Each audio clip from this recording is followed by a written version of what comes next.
Daddy தான் அவங்கள திட்டி அனுப்பிட்டாங்கல்ல அஞ்சலி. இன்னைக்கு உன் பர்த்டே தானே, இன்னைக்கு போய் நீ இப்படி அழலாமா? ப்ளீஸ் அஞ்சலி.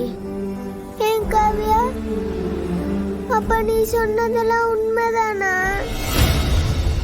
அப்ப நான் இந்த வீட்ல பிறக்கலையா? டாடி அம்மாவும் என்ன வெளியில இருந்து தான் எடுத்துட்டு வந்தாங்களா? அப்படிலாம் இல்ல அஞ்சலி, நான் நேத்து ஏதோ ஒரு கோவத்துல சொல்லிட்டேன். அது உண்மை கிடையாது. நீ இந்த வீட்டோட பொண்ணுதான். ஆமா அஞ்சலி, நீ வேற எதையும் யோசிக்காத. எங்க கிட்ட இருந்து உன்னை யாராலையும் பிரிக்க முடியாது அஞ்சலி. இல்ல, நான் கஷ்டப்படக்கூடாதுன்னு போய் சொல்றீங்க. எனக்கு தெரியும்.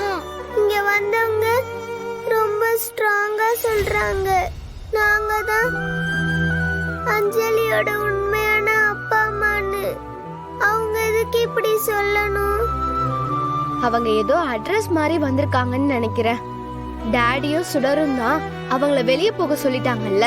இனிமேல் உன்னை தேடி யாருமே வரமாட்டாங்க. என்ன நம்ப அஞ்சலி. ஆமா அஞ்சலி, நீ எப்போ எங்க கூட தான் இருப்ப. நீ ஃபீல் பண்ணாத அஞ்சலி. நம்ம இதே வீட்ல அஞ்சலி போல ஒன்னா. என்னாச்சு அஞ்சலி? ஒச்சோச்சோ, அஞ்சலி பாப்பாக்கு ஏன் இப்படி கண்ணெல்லாம் செவந்திருக்கு? ரொம்ப அழுதீங்களா? ஆமா சுடர், அவ ரூமுக்கு வந்ததுல இருந்தே அழுதுகிட்டு தான் இருந்தா.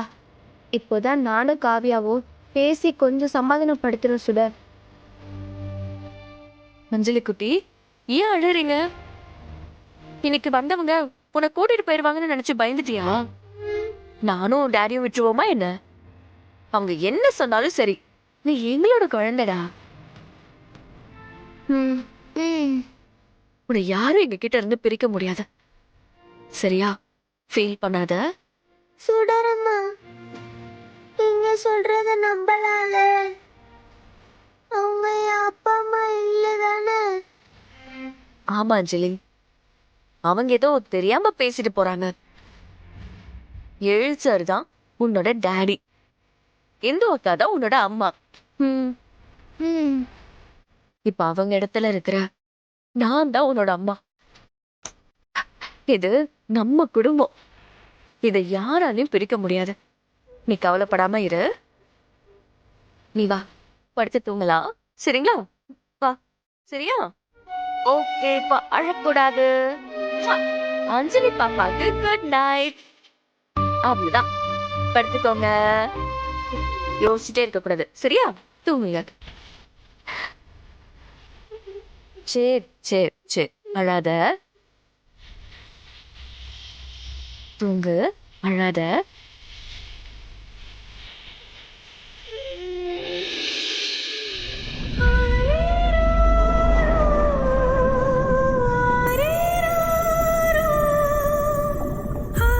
அபி, நீயும் காவியாவும் அஞ்சலி பக்கத்துல படுத்துக்கோங்க. அவ கொஞ்சம் பயந்துருக்கா. திடீர்னு தூக்கத்துல இருந்து அழுதானா உடனே எனக்கு கால் பண்ணுங்க, உடனே நான் வந்துடுறேன், சரிங்களா? சரி சுடர், நீங்க படுத்துக்கோங்க.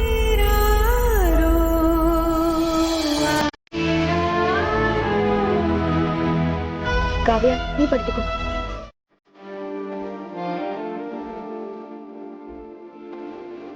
எனக்கு நடக்கிறதெல்லாம் பார்த்தா என்ன சொல்றதுனே தெரியல எழில். ஒரு பிரச்சனை முடிஞ்சா இன்னொரு பிரச்சனை வந்துகிட்டே இருக்கு. மா, உங்களுக்கே நல்லா தெரியும் நான் அஞ்சலி மேல எவ்வளவு பாசம் வச்சிருக்கேன்னு. நம்ம குடும்பத்துக்கு அவதாம சின்ன பொண்ணு. இதுவும் நானும் ஆசையா வளர்த்த குழந்தை. எப்படிமா அவங்க கேட்டதும் உடனே தூக்கி கொடுக்க முடியுமா? அது நியாயமே கிடையாது. என்னால அது முடியாதுமா, முடியாது.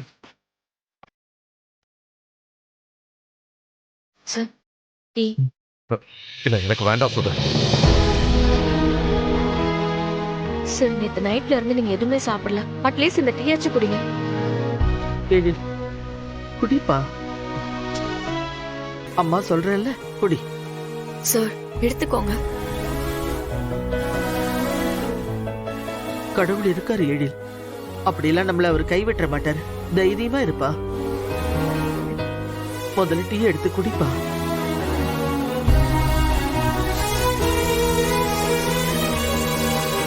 சார் உள்ள வரலாங்களா? வாங்க சார், என்ன விஷயம்? மேடம், ரவிக்குமார் அனிதாங்கிற ஹஸ்பண்ட் அண்ட் ஒய்ஃப் இந்த வீட்ல இருக்க 5 வயசு குழந்தையான அஞ்சலிய அவங்களோட குழந்தைன்னு அவங்க வந்து கேட்டதுக்கு நீங்க குழந்தைய கொடுக்க முடியாதுன்னு மறுத்துட்டதா கோர்ட்ல கேஸ் போட்டிருக்காங்க.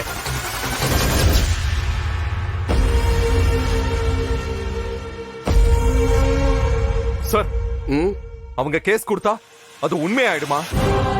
சார் அஞ்சலி என்னோட பொண்ணு, அவளை யார்கிட்டயும் நான் கொடுக்க மாட்டேன் சார்.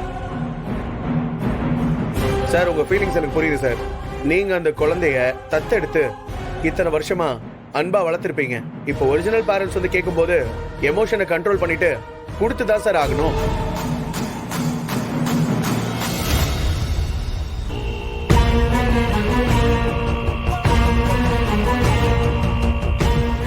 நோ சார், என்னால அஞ்சலியை கொடுக்க முடியாது சார். குழந்தைய தொலைச்சது அவங்களோட தப்பு சார். வேணும்னா அதே ஆசிரமத்துல வேற ஒரு குழந்தைய தத்தெடுக்க சொல்லுங்க சார். ஆனா என்னால அஞ்சலியை கொடுக்க முடியாது sir. No, I want. Sir புரிஞ்சுக்கோங்க சார், உங்க குழந்தையோட ரியல் பேரண்ட் உங்க மேல கேஸ் கொடுத்திருக்காங்க. நீங்களே நினைச்சாலும் இந்த கேஸ் முடிகிற வரைக்கும் அஞ்சலி உங்க கூட இருக்க முடியாது சார். ஹோம்ல தான் இருந்தாகணும்.